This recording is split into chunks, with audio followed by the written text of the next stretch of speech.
Welcome to the council planning session for our Monday meeting. For those of you in the room who are familiar with this process, you know that this is just a night for the council members to ask questions and interact with staff and get a better understanding of the items that we'll be voting on Monday. And so on Monday, we'll start, of course, with the payment of the bills and address the minutes. And after that, we will move to resolution number 8911-26. That is for the purchase of Pink Ribbon Project T-shirts for the fire department. And I believe Chief Bentley is going to talk to us about that tonight. So thank you. A little unusual, so we're asking permission. I've spoken with Scott about this at length. For many years, the fire departments across the nation have supported the Pink Ribbon Project for breast cancer research and awareness. And every year we purchase these shirts with public funds, and it goes to private research. And there's nothing else that we do in the fire department that supports any other disease or illness. And so we've purchased these shirts and we issue those out to the fire department, and they wear those shirts for 2 weeks typically during that month. And so it never really has set well with me because we don't do that for any other research. So Scott said the way to handle this is to request the use of public funds for private research or private use. The quote is for $5,200 or $100, some $5,200. That money's in our budget for those shirts, for uniforms. I'd like to increase that just a little bit, just so that if that quote doesn't go through and we have to re-quote it, I wouldn't want to come back again, but maybe to the $6,000 mark, just to give us some flexibility. But that's what the resolution is for, is to ask your permission to utilize public funds for private research. Did I say that right, Scott? Almost? Okay. You want to make sure I say that right?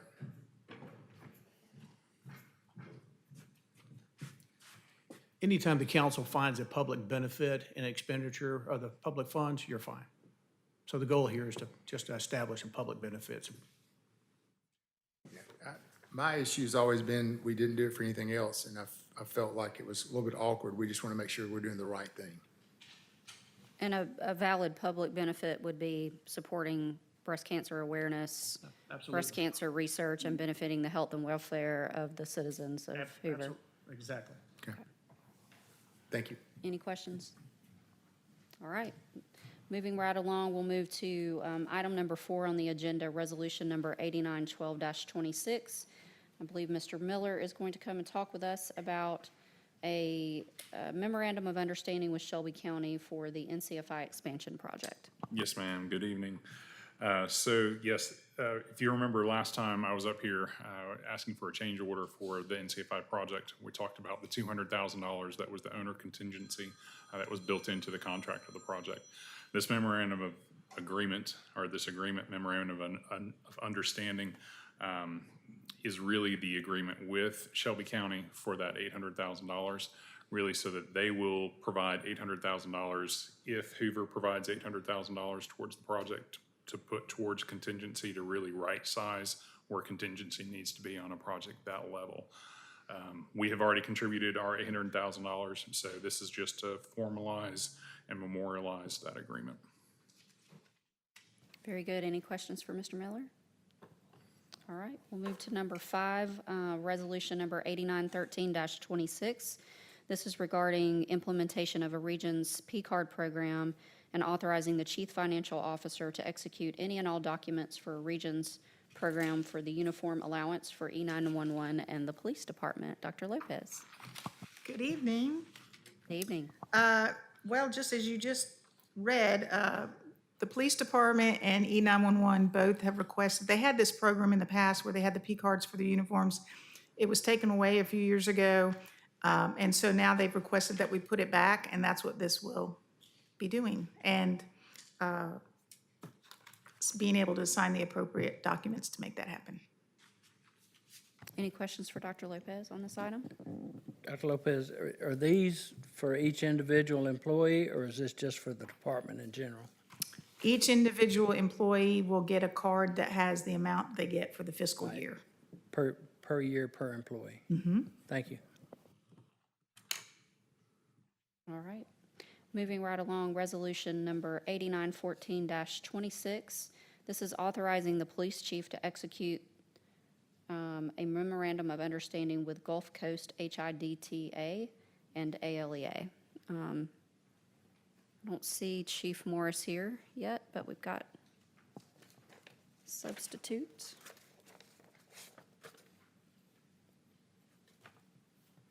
Good evening, Mayor, Council. Good evening. How's everyone? This is a MOU for us to be reimbursed for overtime, so the city can get paid.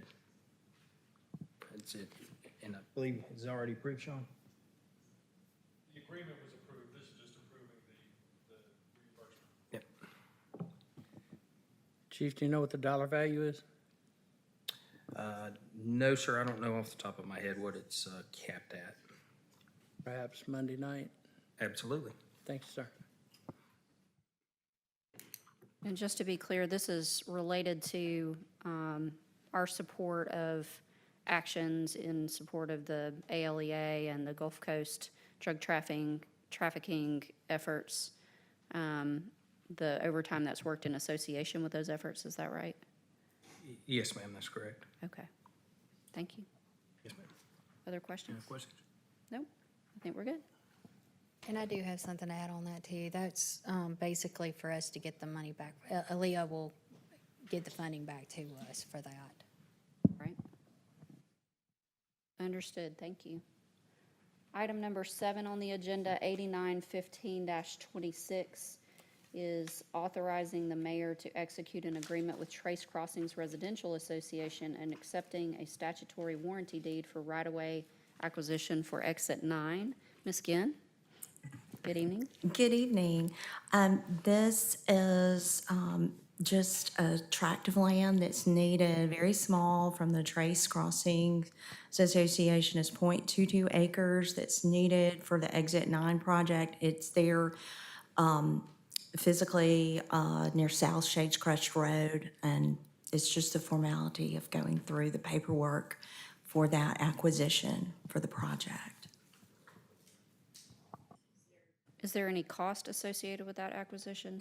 There is, and I believe it's 7. I'm not going to remember off the top of my head, but Mr. Barnett can help me. Again, the original acquisition allowance, the city council approved the whole project, and the the appraised value of the 0.22 acres was $7,040. Okay, so it's taken this long because the HOA, they did not want to receive that much money, because that would sort of acquiesce that their common unusable area was worth more than it is, and they're currently challenging those assessments. So they said, how about we enter into an agreement to deed you the property for $250 unless the assessment challenge is unsuccessful, and we'll cap it at $7,040, which is the original appraisal. So the city will owe $250 unless the tax assessor says, nope, it's worth this much instead of this much, but it's still capped at the appraised value. Questions? And you have the deed. This is, as she was saying, this is a formality. Anytime that city receives property, it needs to acknowledge that it'll be the owner and a responsible party for the property. So the ceiling is $7,000. Excuse me? The ceiling is $7,000 regardless. Ceiling, $7,040 to be exact. And those up to $7,000 come out of the project funds? That's correct, and it was previously approved way back. Any other questions? All right, thank you. All right, next I believe we have Mr. Muenger to talk about item number 8 on the agenda, Resolution 8916-26. This is a preliminary engineering right-of-way, utility, and construction agreement with the Alabama Department of Transportation. Yes, ma'am. So you see here a very long project name that's familiar to you. We'll just call it Exit 9, and this is a supplemental agreement number 1 on behalf of that project. So this is something that you've each been briefed on previously, but one of the things that has been a directive from the mayor since I started to work here is essentially to identify efficiencies that we can gain to effectuate the construction of Exit 9. The city has a very large financial commitment towards the project that a bond was issued for, and we've of course been proceeding through with the utility agreements, right-of-way acquisition, one of which you just heard about, and other items heading towards that in partnership with DOT. So as part of that effort, we convened a meeting early this year with the partners of ours from the MPO, the Birmingham Regional Planning Commission, to discuss funding options, and through a number of discussions and many committee meetings over a series of months, which Mr. Miller, Mr. Promer, Ms. Ginn, others contributed to. We participate in all facets of the various committees on the MPO, but a proposal was put forth that had to be cleared after it was recommended by staff, by the policy committee, the citizens committee, and I believe the technical committee before it actually reached fruition. So it was cleared through each one of those hurdles, and eventually was voted on and approved through the TIP, the Transportation Improvement Plan, because there were some funds available from another project that had not reached this point of its construction planning that could be reprogrammed towards this project. The nexus of that request on our behalf was that Exit 9 is certainly a benefit to the city. I think everyone recognizes that, but it is also a regional benefit. It's a benefit to Shelby County. It's a benefit to cities like Helena. It's a benefit to Jefferson County. And all of those cities, we all have representation on the different MPO committees.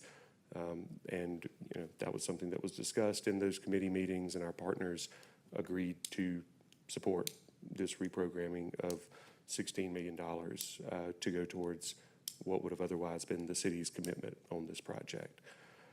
So the pertinent details of our total outlay are in your memorandum. Those remain the same. All other facets of that agreement remain the same outside of paragraphs A and B to reflect the addition of $16 million in federal MPO STP funding.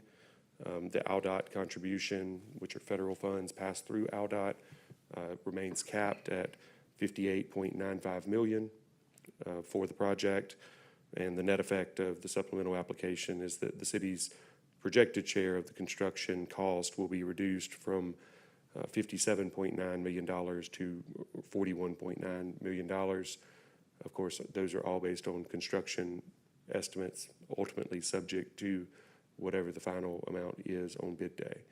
But we are very pleased with the support that we gained, not only from our partners at the MPO who saw the value in this project, but also our regional partners who serve on those committees that had to ultimately vote for that. And I think there probably will be a day in the future where some of them have a project that is of extraordinary cost, but also of extraordinary regional benefit, where we may certainly be asked to support a similar deferral of funds to make sure something actually gets done that really is something that's larger than a single municipal government should be looking to do on their own.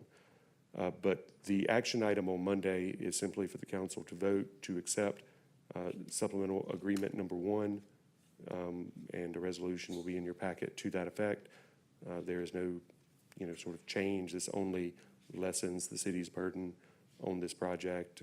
And I have asked this evening for a representative from the MPO to be here with us, and I think, there he is.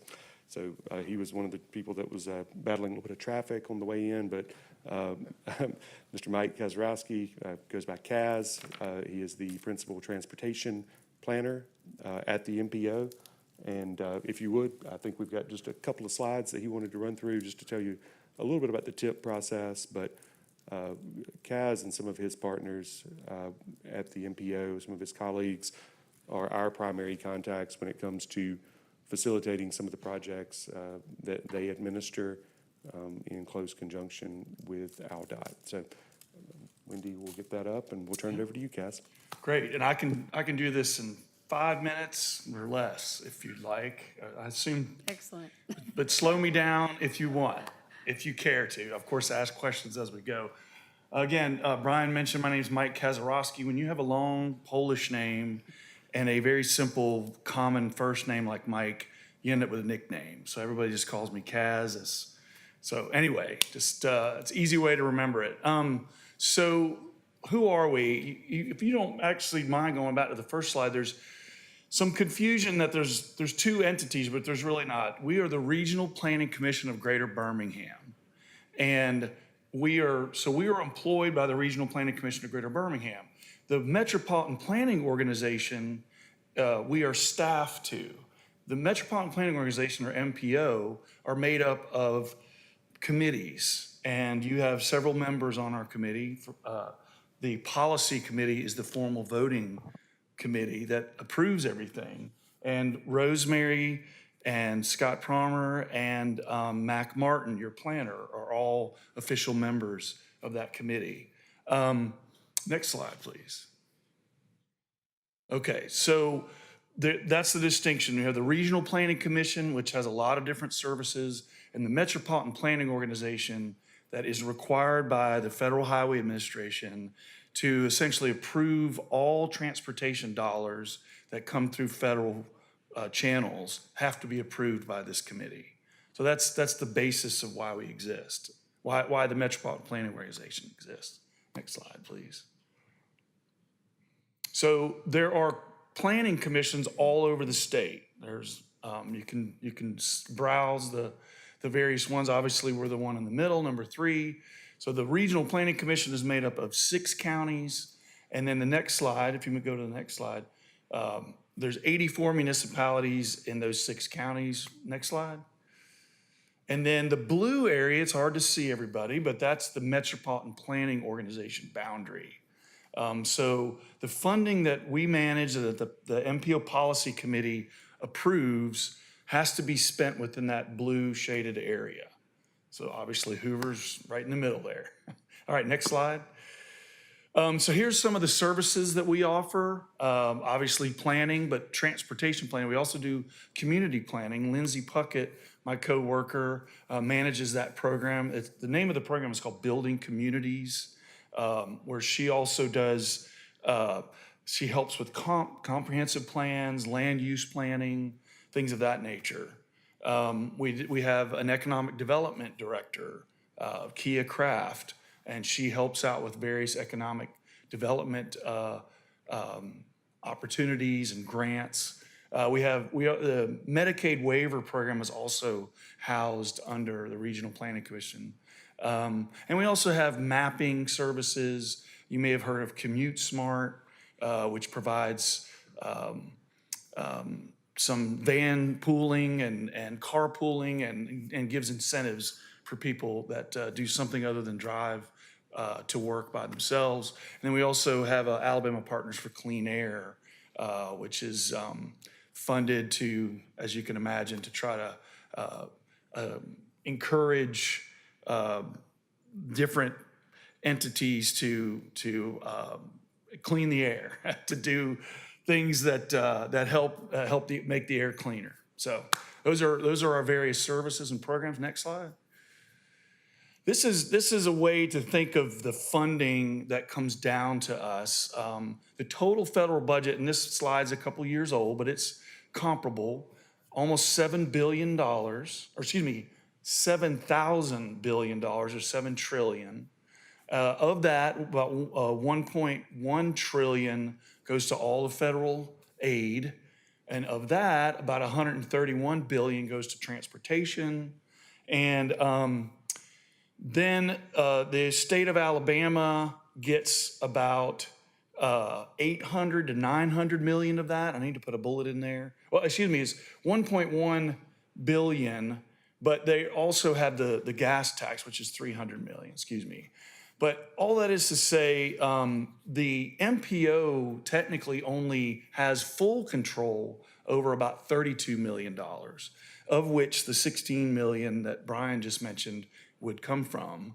The other thing that I have to stress is, even though we manage the 32 million, that we have full control over that funding, every dollar that Alabama spends in our region, in that blue region you saw earlier, has to be approved by this committee. And the reason I threw up the Mobile Bay Bridge is a lot of elected officials around the state got to know who metropolitan planning organizations were, because the MPO down in Mobile and Daphne Fairhope did not approve the first bridge concept. So they couldn't move forward with the design and the progress of the Mobile Bay Bridge, and that got a lot of people's attention. So that's one of the reasons we exist. Think of the MPO as like a small legislative body made up of elected officials and city officials that have to approve all of the federal funding that goes to the various projects. Okay, next slide. So the 32 million is kind of broken out this way. These are more up-to-date numbers. But 22 million roughly comes from our STP funds, or surface transportation funding. And then we have this pot of money called congestion mitigation, air quality. There's various projects and programs that can be funded through that program. Y'all have some sidewalk and trail projects that you've funded with that program. And then you also have recently been awarded a TAP project. I think it's over in Lock Haven, right, Rosemary? To connect your trails in Lock Haven and the park. And that came out of that program. It's a transportation alternative. It pretty much speaks for itself, but it pays for sidewalks, trails, and some other alternatives to driving alone. Okay, next slide. I wanted to just spend a couple of minutes on this program because y'all have utilized it. It's a cute name. It's called APPLE, but it stands for Advanced Planning Program and Logical Engineering.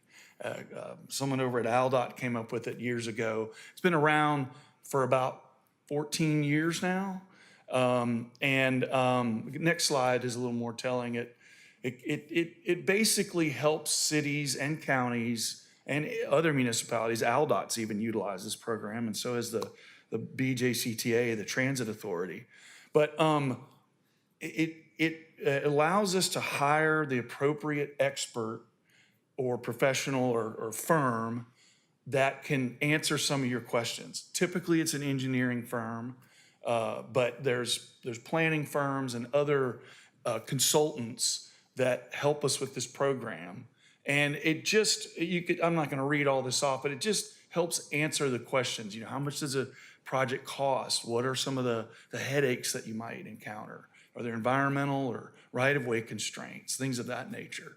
And you can spend a little bit of money, answer all these questions, and then when you go into a big project, especially if you're spending millions of dollars on a project, it may avoid a lot of challenges or issues down the road. So I just want to throw up a couple of examples of, next slides. And this is just, we've funded about 60 in the past. There are about 10 ongoing right now. We've spent about $4 million on the program. Most of them are either traffic operations or sidewalks or trails, but we've looked at new roads. I mentioned transit. We've also looked at bridges. And what I really like is at the bottom bullets there, of those studies that have been completed, many of them received funding from some source, whether it was federal or local, or some of y'all may have heard of the ATRIP2 program. But oftentimes these studies can feed into an application that would help secure funding. Next slide. So one that's been recently completed is over on Lorna Road. It's kind of hard to see this, but this was a concept that the consultant came up with to create a crosswalk over on Lorna Road. And this is just a page out of the report. The report's available online, and your staff has it as well. Next slide is also the concept. Again, hard to see, but what you get out of these reports are preliminary engineering, conceptual drawings of where they are recommending pedestrian infrastructure as well as some other, let's say, improvements in the corridor.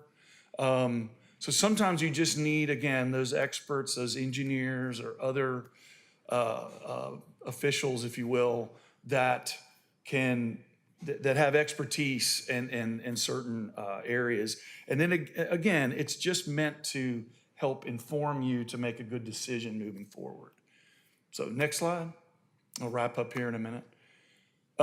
These are just the costs. Obviously, cost is a big issue, but everything that we just showed on that previous slide, all of the pedestrian infrastructure and crosswalks is over $5 million. But what you can do with these studies also is break it down and maybe find a phase 1 or phase 2 that's $1 or $2 million, and then maybe you can find funding for that level of project and not go after the full $5 million. So another good use of the program is finding those appropriate phases and where the logical termini are.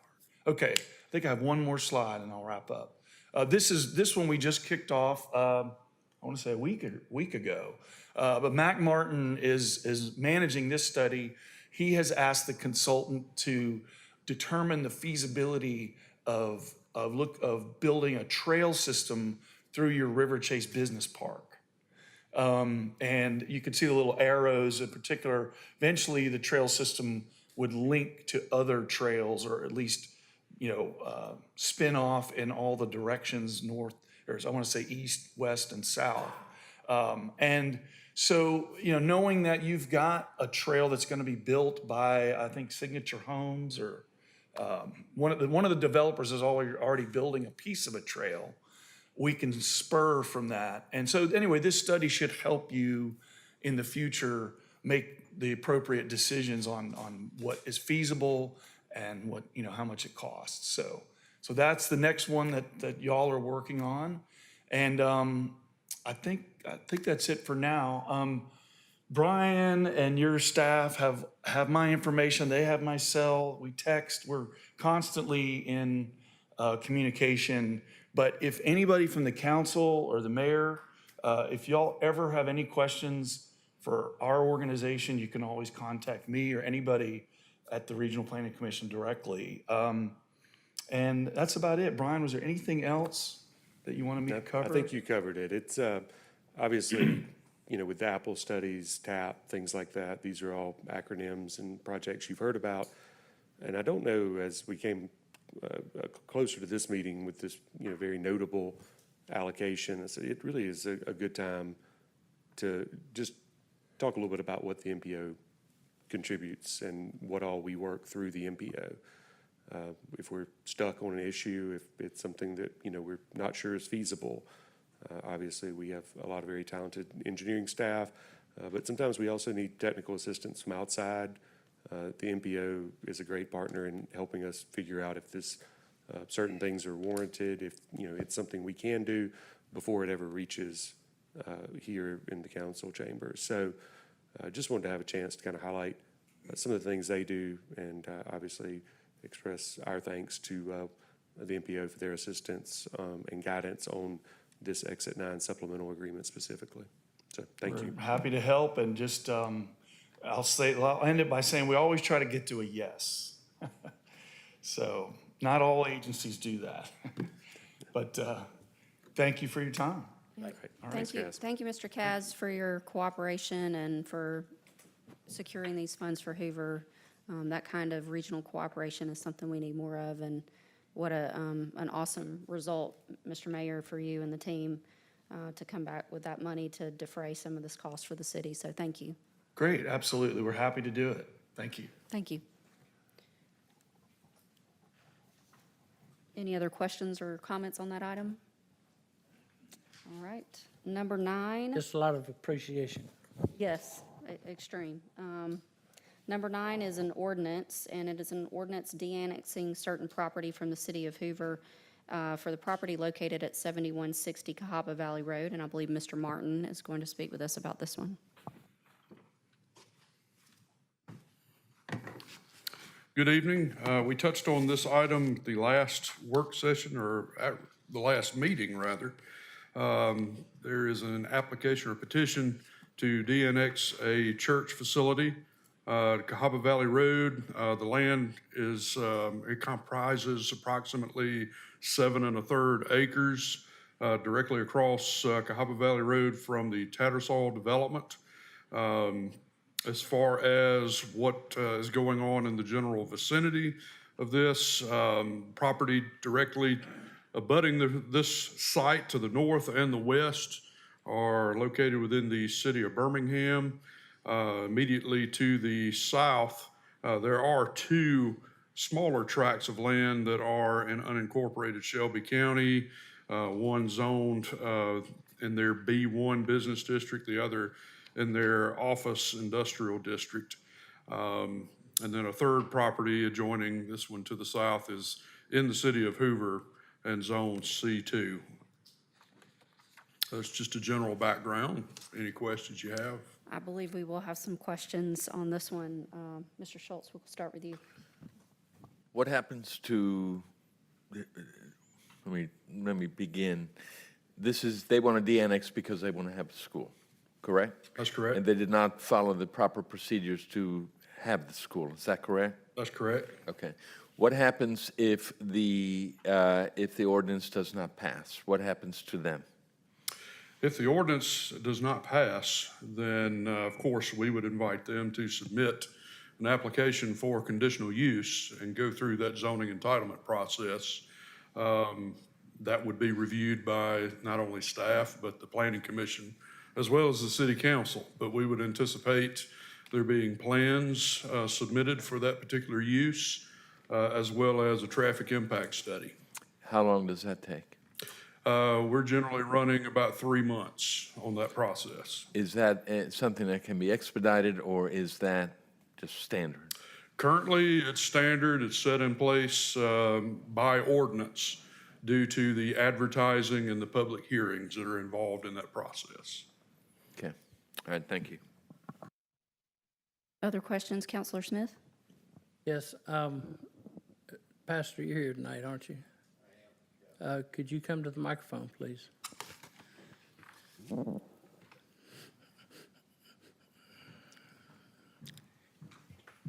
It's my understanding that y'all have applied for and receiving supplemental funds for the students that would attend the school, correct? Are you talking about like school choice? Yes. Yes, we have done School choice that. funding. Yes.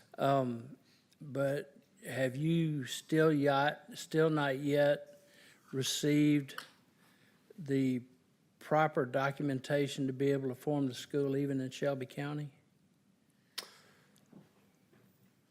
Jonathan, who is here with me tonight, can speak to that better than I can. Good evening, Council. Jonathan Griffith, I'm a member at Trinity Pres.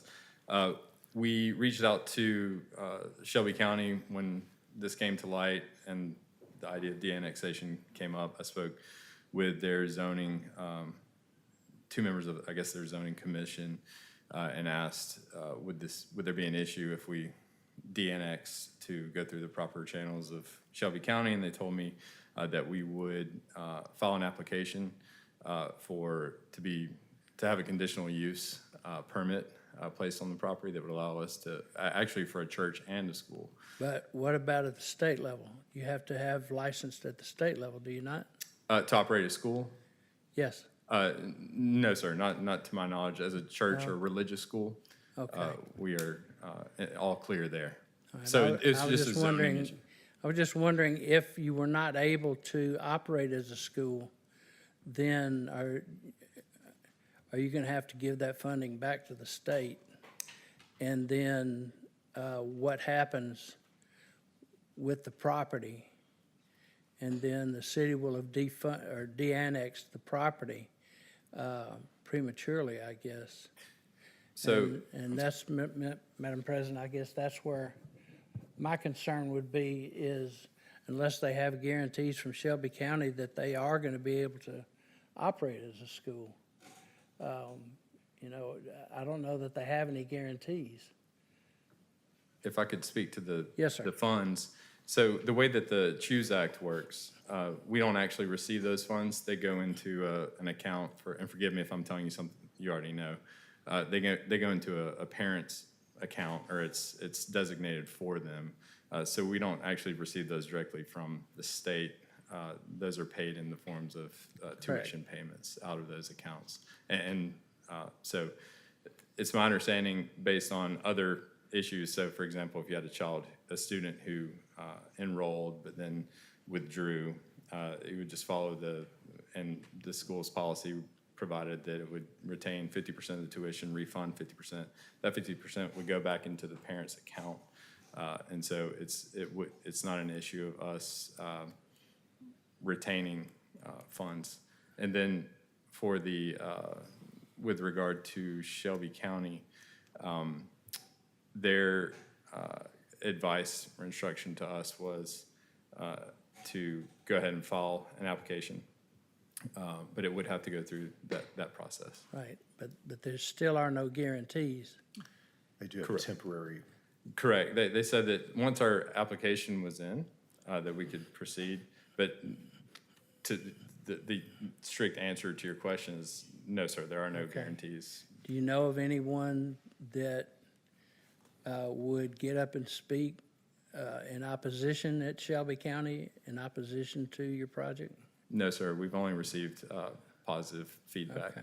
I believe President Middlebrook spoke with Mr. Scroggins 2 weeks ago about it, and then I followed up with a phone call just to make sure that we weren't jumping out of the frying pan into the fire, so to speak. Thank you, Madam President.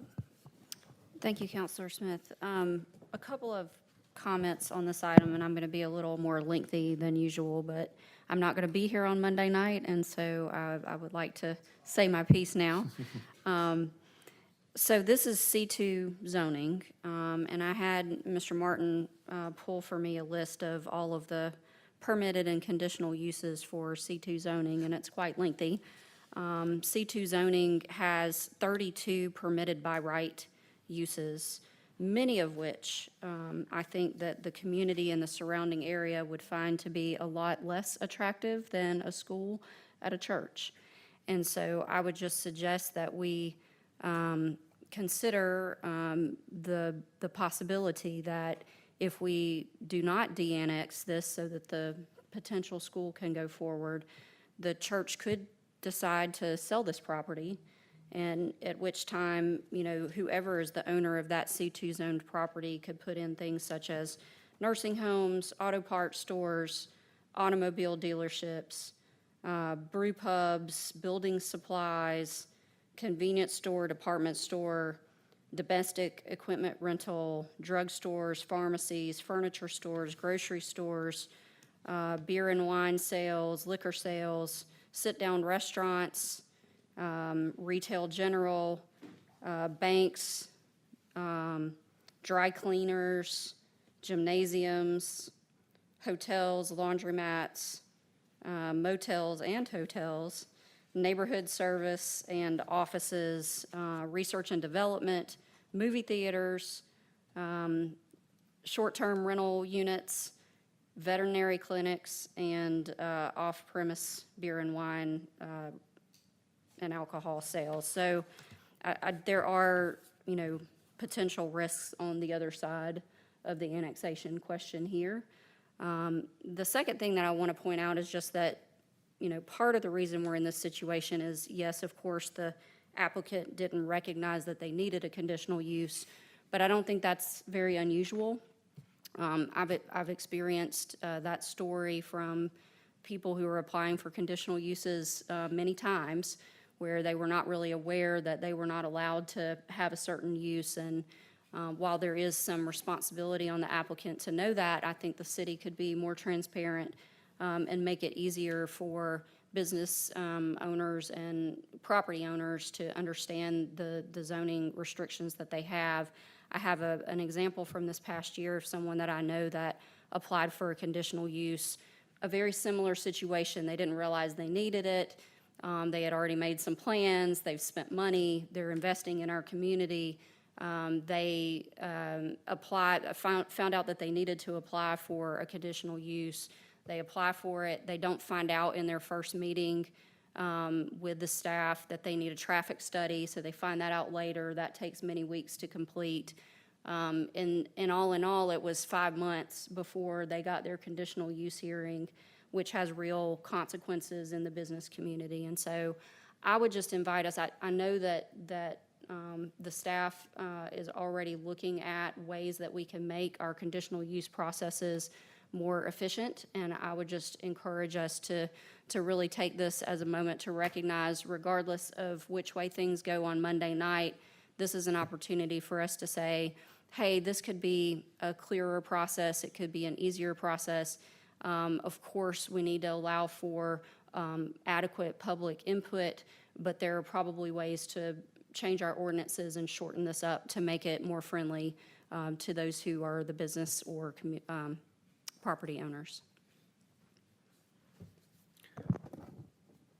Madam President, can I ask a question? Yes. What year is school scheduled to start? Is it 26, 27 school year or 27, 28? It's this year. This year? Yeah, This this year. month. Right. You already have a commitment of students scheduled? We do. How many? It is 40 plus students, maybe 42, 43, 44, representing, I believe, 22 families. And last thing for me, what age range is the 44? So this would be K4 through 8th grade.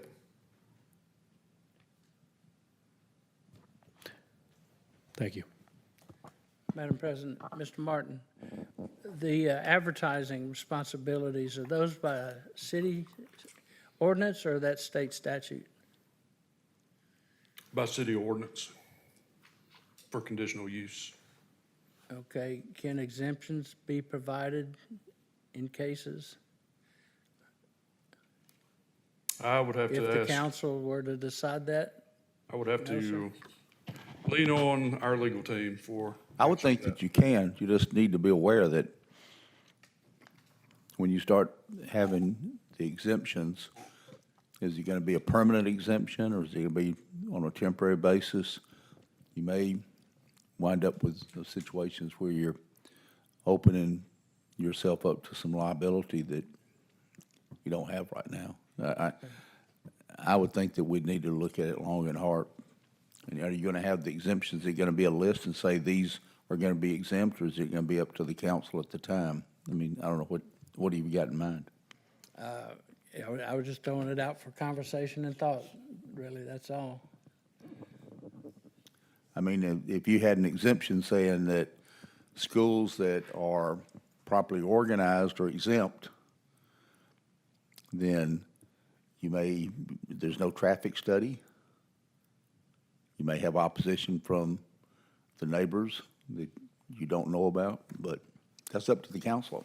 If that's something y'all like for us to look at, we can come back and come up with something you can add to this.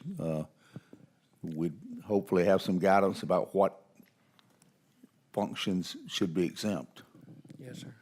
Gentlemen, what's the time frame before Shelby County would allow you to be able to open your school?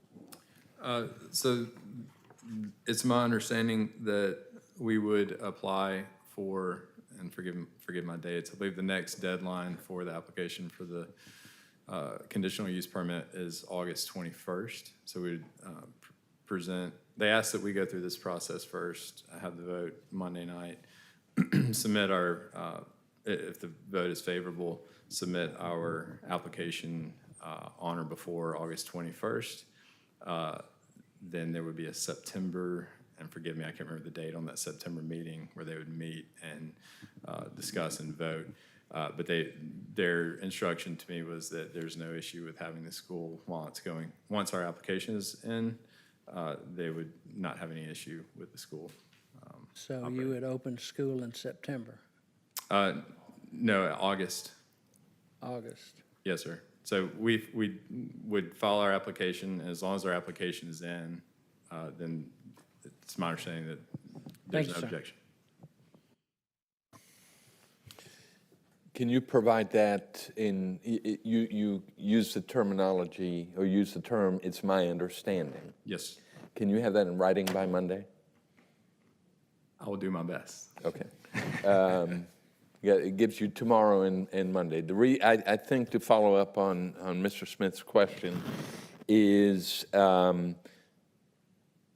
when were you planning to start the school? If this hadn't come up, when was the first day of school? August 11th. So that is on Tuesday. Is it your understanding that you're going to be able to meet that deadline if the vote on Monday goes through? Is that your understanding? Yes, sir. Okay. It's more than my understanding. I know it. Lord willing, of course, but. Right. If the vote does not go through, what is Plan B for you? Do you have a Plan B? So if the vote does not go through, I would ask the city what its view of it would be. If there is some sort of conditional permit or exception while we wait on the conditional use permit application process. Or, if the answer to that was no, then we would have to look into meeting in homes or some other sort of location. So with the CHOOSE Act, the money goes to the parents and the parents pay you. It's the way that the CHOOSE Act works. It does. It's a little more indirect than that because the parents don't actually have access to the funds. Right. Yes, Yeah. sir. Have any parents paid a deposit so far? Yes, sir. Okay. And so you've already received some of the funding for the school year, is that correct? Yes, sir. Okay. If you can get that paperwork to us by Monday, that would be awesome. Sure. And just to be clear, you're asking for something in writing from the city of, I'm sorry, from the county, explaining that if our application is in, they don't have any objection to us operating the school. That you open on the Tuesday? 11th. Yes, sir. Yeah. Okay. All right. That's all I have. Thank you. Madam President, I'm sorry. Yes. Is there any more discussion? that y'all have? Just We last did couple. have one more question. Yeah, last couple of numbers. What's the capacity of the school and from a build-out standpoint, what are you anticipating the build-out to be? Yeah, so in our current building, it would be more than the students that we have enrolled, but not much more. No, we're probably trying to think of the simplest way to answer it. From a fire marshal standpoint, I don't know the answer to that, but from our school policy standpoint, it would be 60 to 70. We desire to be a small school, a small classroom, teacher to student ratio. So no building out from that standpoint? No more build-out? Or just Correct. We in the do future? have, so separate and apart from the school, we are in the process of building a church, sanctuary, or at least we've hired an architect, a general contractor. So, but I just want to be clear. I don't want to mislead you. The school, no plans to build out. That's correct. Okay, thank you. Councilman Schultz? To follow up on Ms. Driver's comments, do you have any plans to sell the school, or the building? No, sir. Do you have any plans on vacating the property at all? Not at all. And I'll let Pastor Lusk speak to that. Yeah, so I would say that for our congregation, that is our permanent home. We are putting down roots there. As Jonathan just mentioned, we have hired an architect. We have the plans drawn up for a sanctuary. We have gone through the process and picked out a general contractor. This is about an $11 to $13 million construction project for the sanctuary. I think we've already raised, we started our campaign back in October. I think we've already raised between 5 and 6 million, or saved and raised that amount, so we're well on the way there. I think that our commitment to that property is as firm as it could possibly be. So I don't think there's any chance at all that we would be interested in selling. And Jonathan talked about the size of the school. In terms of our congregation, we have already planted one church in Birmingham. That would be we have intentionally capped our size with that property and with the size sanctuary that we're intending to build.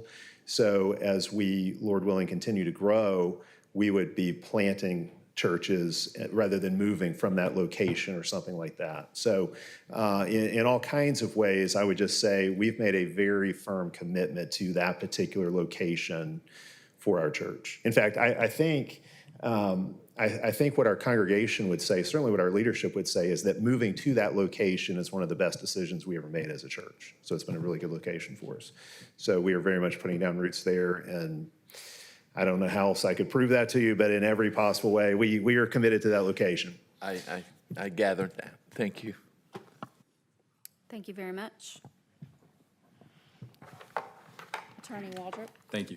Yeah, Jonathan and I have talked and emailed each other about this, and it's our suggestion or recommendation that if you're going to de-annex it, that there be covenants placed on the property that it would only be used as a school or as a church, and that if it's ever sold for whatever reason, that the city of Hoover would have a right of first refusal to match whatever their offer was to sell the property.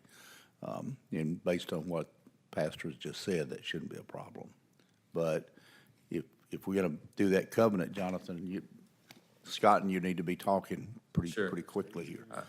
But our recommendation is if you're going to de-annex it, that it doesn't become effective unless those covenants are on the property. So Attorney Walsh, just to be clear, so regardless of who hands it changes, the covenant still stays in place on Runs property? forever, correct. Mr. Waldrop, there was a covenant with Tattersall as well, right? I'm not familiar with Tattersall. There was a covenant back then where they were not able to do what they proposed last year. Okay. And apparently that paperwork was lost. So could that happen in this particular case as well? Well, I know that Scott will go to the Shelby County Courthouse and file the papers, and they'll be there for record. I promise you that. Scott, am I good with that? You're exactly right. All right. If you didn't hear me, he said I'm exactly right. We're not going to lose that. And Attorney Waldrop, I do have a question once I may speak. Sure, go ahead. Okay, sorry. So what Attorney Waldrop just described, in principle, the church is perfectly fine with. We don't desire to go anywhere. No problem with the right of first refusal. The concern that we have with the restrictive covenant is its impact on our ability to obtain lending to finance the new sanctuary. It's my understanding that a restrictive covenant that would go with the land and encumber the land like that would potentially severely hinder our ability to obtain the construction loan. So while in principle, we're all about staying where we are and making promises to the city about that in that regard, that is a significant concern. And from the church's standpoint, I think the request would be if there's any way to avoid a restrictive covenant that burdens the land regardless of where it goes, if there's a way to do it without that, that would be wonderful. And is there a possibility for a less restrictive covenant to be placed on it, or an agreement, something along those lines that just wouldn't impact our ability to build the sanctuary? What, you mean, do you have a suggestion about what kind of less restrictive covenant that would give the city a comfort level that no matter what going forward, it's always going to be a church or a school? Sure. Instead of one of the uses that Council Sure. President. I mean, we'd certainly be open to executing an agreement with the city that's for so long as we own this property. It will not be used for any other reason than that. Granting a right of first refusal, I think the church would be completely fine with that. Well, the downside to that for the city is that it put them in a position of buying a piece of property that they really don't have any need for, just because they want to be able to control what goes on there.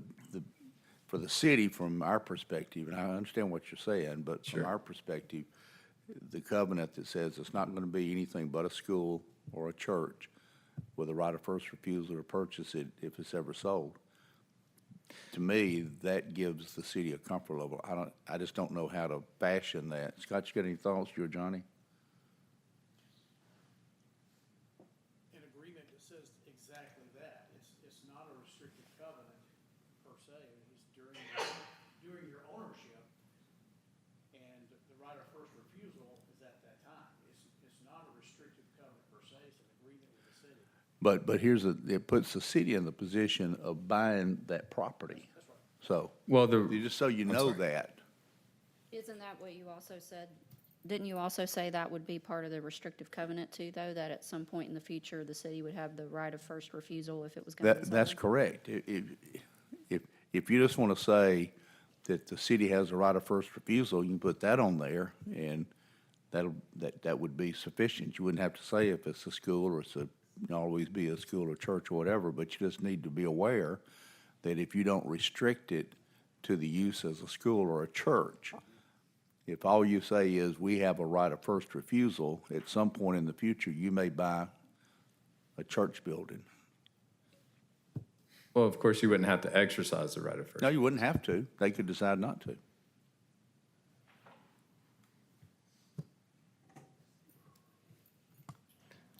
So I guess from the church's standpoint, the question would be, is there a way to achieve the vote, to achieve the annexation without the restrictive covenant? And if the answer to that is yes, then great. If the answer to that is no, then I think the question would be, is there something less restrictive? And as far as brainstorming that, I'm more than happy to have those conversations. I don't know if, one of our elders mentioned, would it be possible, could we make an agreement to where if we ever wanted to sell the property, we couldn't do so, or we could only do so conditioned upon re-annexation into Hoover.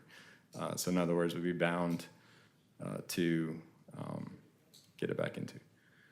But that, I agree, it is a restrictive covenant, but I don't think perhaps that would be less burdensome from a lender's perspective. I don't know. I doubt that we could constrain a future council and force them to annex something. Well, and again, that wouldn't be, I'm sorry, I don't mean to speak out of turn. It's okay, go ahead. You have attorneys here, sorry.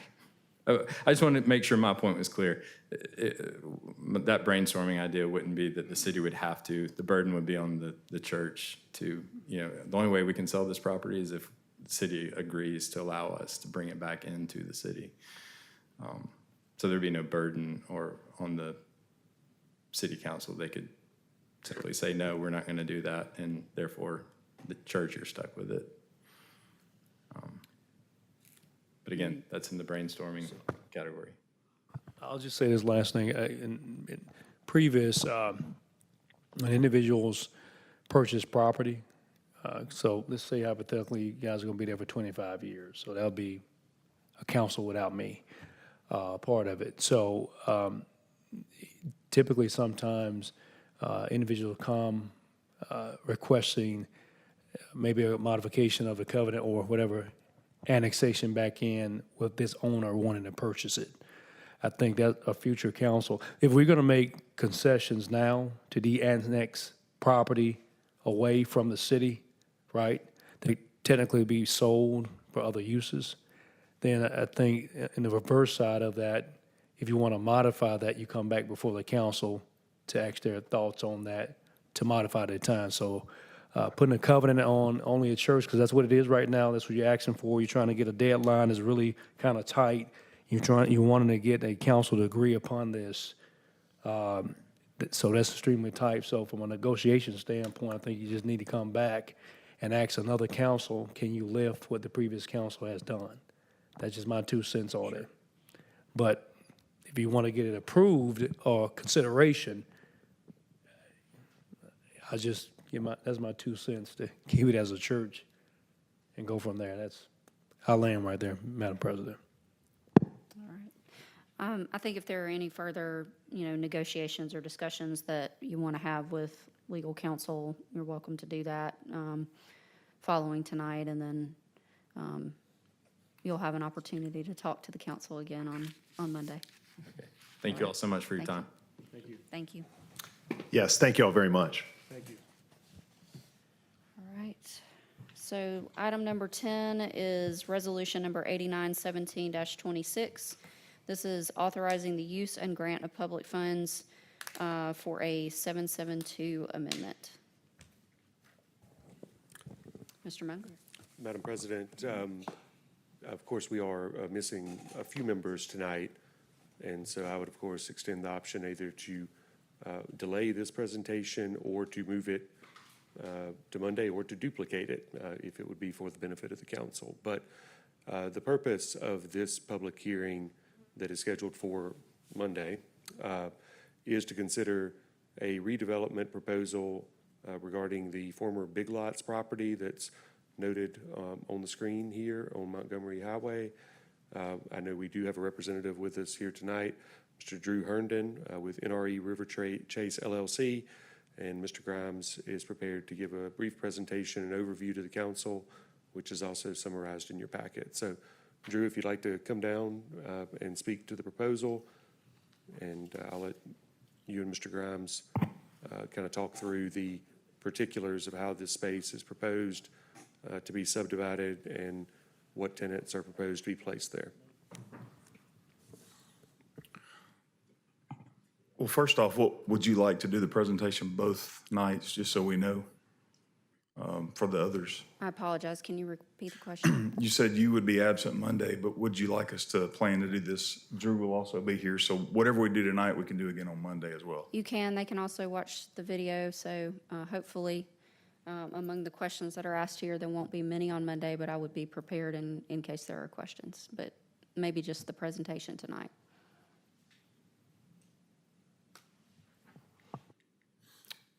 Am I doing it? Oh. So what you have before you is a traditional 772 retail type agreement. And so what we're working with is an interesting concept. If you'll notice in the box to the right, this is River Chase Crossing. And more familiar, in the last 2 years, we had the Trader Joe's development come with a very similar project like this. But the Trader Joe's development is in another section owned by a different owner. And so most people don't know that the shopping center is divided into 2 parcels. So this parcel, you can see 5.1 acres, and it starts at what was the Big Lots building, includes Napa, and then we'll work toward the smaller retail spaces to the east. And it's just across for the public to know this is the one where Trader Joe's is, but it's very close to City Hall here. This is a rendering just to show you the example of the full shopping center at the top. And so Big Lots closed on February 20th of 25 and had only really been open for about 7.5 years. So in that location, and just as a reminder, the Trader Joe's in Sierra used to be Bed Bath & Beyond. So you had these 2 big boxes. And then going back, I believe originally it was Kmart and Food World. Kmart and Food World is what I found. So we had 2 anchors as well. So it's a continued renovation and redevelopment of a traditional shopping center for us. The bottom, you can see how it would be divided out, taking the total of just under 38,000 square feet and dividing that into 27 plus for the HomeSense and 10,005 for the shoe department. We currently in the city of Hoover do not have a shoe department, and the state of Alabama does not have a HomeSense. So it would be a first to market HomeSense, which is a TJ Maxx company, and has really strong popularity with their other stores nationally and in Canada. So I think the shoe department are surrounding us, but the closest is still probably 15 miles away. This is a little bit closer up, so you can actually see the modernization of the shopping center continuing into this section of the strip center. And so as you see, what would be proposed would match up with much like what you see, but you can see the facades there of the square footage. In the investment application that is submitted to the city for incentives to be considered, this data is in your packet that you received in an email from Mr. Muenger, I think a week and a half ago. The developer plans to invest 10.4 plus in the overall project. 8.7 million of that would be in hard costs, not only for the acquisition, but renovations. and then 1.7 in soft costs, and you can see those there.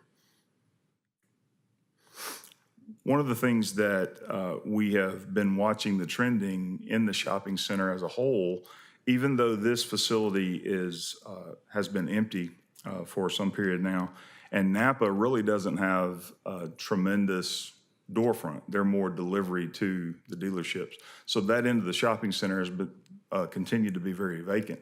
But you can see the trending based on our Placer AI data that is there for the shopping center itself, and it ties in, and you can see the dates when the impacts of Trader Joe's opening in May of '25 and then Sierra opening in March of this year.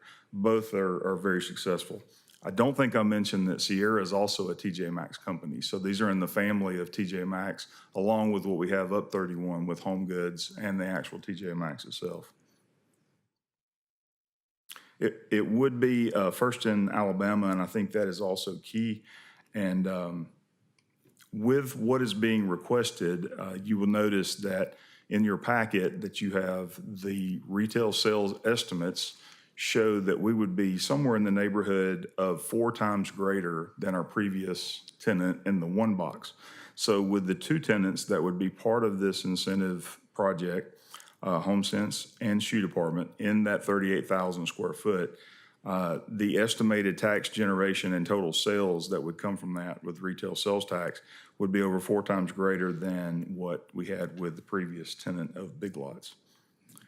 The hard part, as we know around town, we have about 6 boxes that currently sit empty with over 25,000 square foot.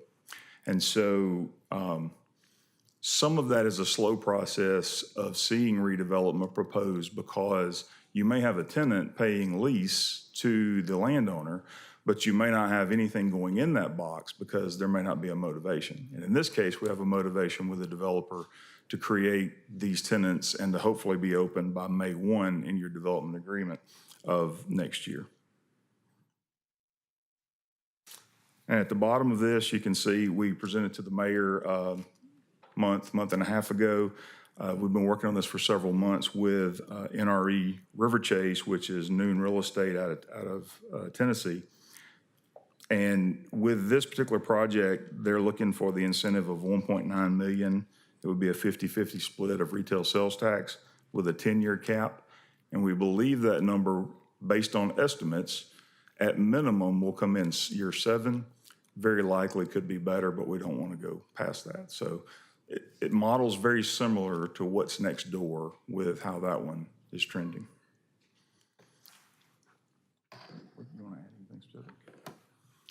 So if you have any questions of the city or of Mr. Herndon from NRE River Chase. What's the difference between a HomeSense and a Home Goods? HomeSense is, it's more upscale and has more furniture than the Home Goods. More furniture. Okay, thank you. Other questions, Councilman Smith? How soon would they be able to open after construction? We plan to start construction mid-September and the tenants will be open by May 1st. May 1st of 27? Yes, sir. Thank you.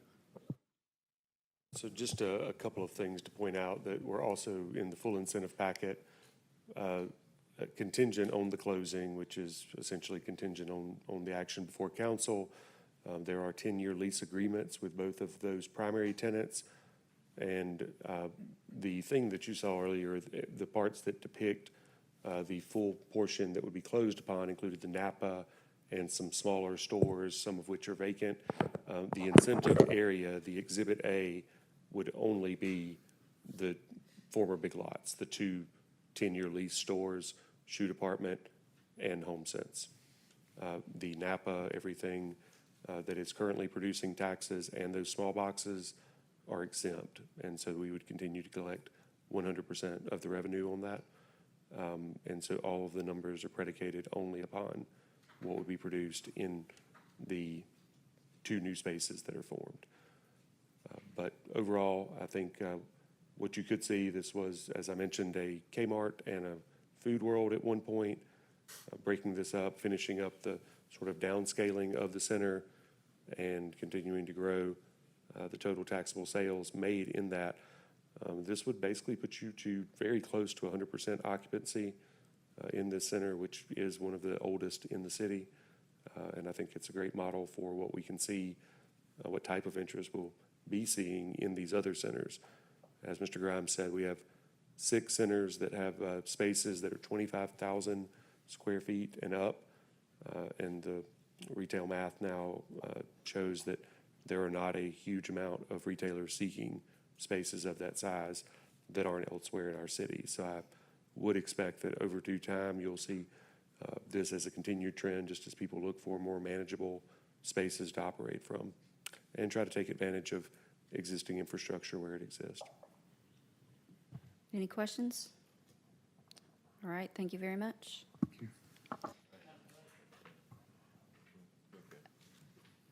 Sure.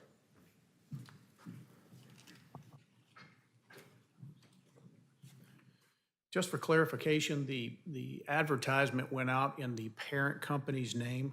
You may or may not know that. So the NRE River Chase is a subsidiary's name. So don't let that be a point of confusion among whoever's reading that. Thank you, Councilor Schultz. Mr. Grimes, this is one of the goals is to fill those stores, so we're progressing on those goals. Is that correct? This yes. was one of them.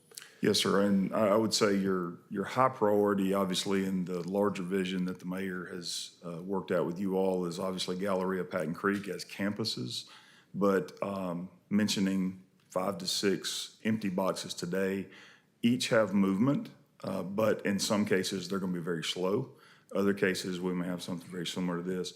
I refer to the previous with Trader Joe's because it's only 16,000 square foot and is performing extremely well. So, and Sierra, which was the other component of that box, is performing very well. So having both of these as TJ Maxx family of brands next door, the corporate did approve those. So both companies are approved to be in those locations as well.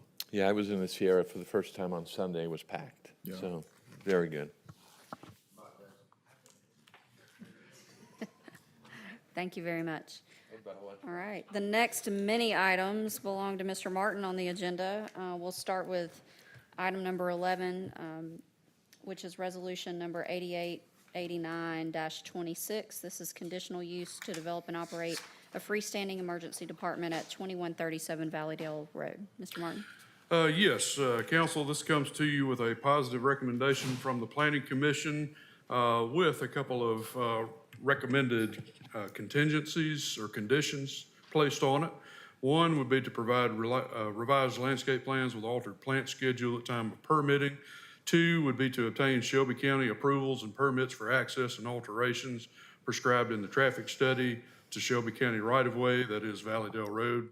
3, the site is constructed in substantial conformity with conditional use plans. And 4th, the operator would obtain a business license and CO prior to opening. For those remaining on the dais, any questions? That'll make 3 for the city. That's good. I don't know any other city has 3 freestanding ERs. Fantastic. And also in Shelby County, which is a benefit as well. 2 in Shelby County. Yeah. All right, Mr. Martin, we'll move along to number 12, 8890-26. This is a day habilitation and respite services for the property located at 3309 Lorna Road. Yes, this item comes to you also with a positive recommendation from the Planning Commission with conditions. The first condition, the maximum number of customers is capped at 15.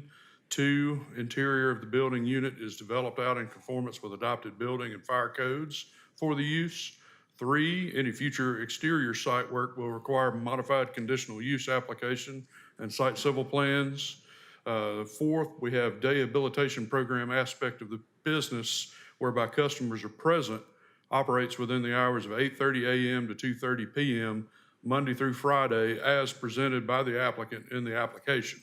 No overnight use would be permitted. And finally, operator will acquire business license and CO prior to opening. How many customers can occupy the property at any given time? Well, the max cap with these conditions would be 15. 15? Mayor, you still applying for me to have spot number one? Two spots?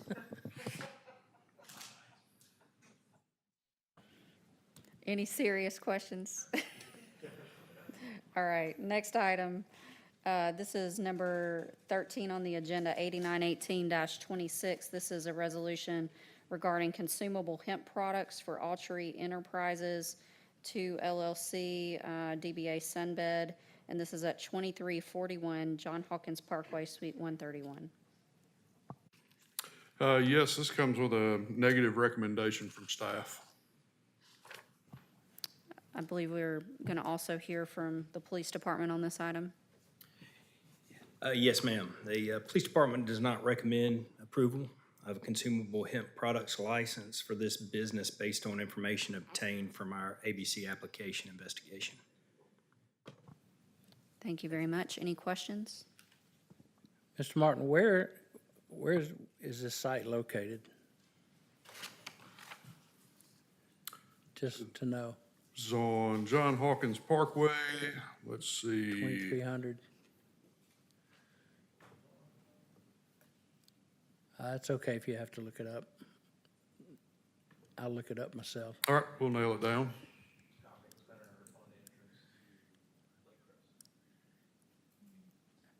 I'll Google it when I get home. That's correct. Near the traffic signal with the main entrance to Lake Crest. All right, thanks, sir. All right, we'll move to item number 14, Resolution 8919-26. This is also a resolution regarding consumable hemp products license. This is for Light Coast LLC DBA Gallery Smoke Shop, and this is at 3065 Lorna Road, Suite D. Yes, city staff do not recommend approval of this application either. The applicant requested that he be considered a grandfathered, non-conforming consumable hemp shop at the location. Going through our various records, we find that the applicant applied for their business license in 2017 and their renewal this year, and detailed and described the business as a retail tobacco store. We also have from social media at the time of application where it was self-described as a tobacco store with other retail items. The applicant did provide for us a generalized summary of sales at the location. And his effort there was to communicate that over 50% of the sales revenue generated at the site was in some way, shape, or form related to consumable hemp products. What we have found with our own investigators stopping by the site before the state law went into effect when the CBD products were still for sale, their estimate was somewhere between 40 and 50% of the products on display were consumable hemp related. Looking at various other documents, it looks like there are a number of items sold at this particular facility. So at least in our interpretation, planning and zoning, we do not find that the CBD consumable hemp sales are so dominant there as to classify it as a consumable hemp store. And therefore, we don't recommend that it be considered under the grandfathering clause of the zoning ordinance for consumable hemp stores. And if it's not considered grandfathered, the location is too close to single-family residential to operate as a new consumable hemp store under our ordinance. How far is it to single-family residential from this location? Let's see, there is the neighborhood of Monte de Oro and Georgetown to the rear of the site. It is within 1,000 feet. Any other questions? Does the police department have an opinion on this one as well? We concur with Mr. Martin, and if it doesn't conform as far as zoning ordinances, then it would have to conform to that for us to then get involved further with our investigation as we would do with the ABC application. Understood. Thank you, sir. We'll move to item number 15, Resolution 8920-26. This is another resolution approving a consumable hemp products license. This is for buy low-quality food stores doing business as Piggly Wiggly, located at 2148 Tyler Road, Suite 104. Yes, according to the new state law as well as our amended zoning ordinance, the sale of consumable hemp products is permitted as an accessory use in a limited number of instances. Those are spelled out, grocery stores in excess of 14,000 square feet. This particular location checks that box, as the grocery store is in excess of 25,000 square feet at this location. So we find that it falls under the category of being acceptable as an accessory use for the grocery store. Madam President, Mr. Martin, I'm sorry, Chief, you want to go ahead? No, sir, go ahead. I know as I asked this question, we were going through the licensing process, determining how licensing was going to go in effect, and I questioned then whether or not grocery stores were going to just sell liquids. There was a certain term, I think, that dealt with liquids.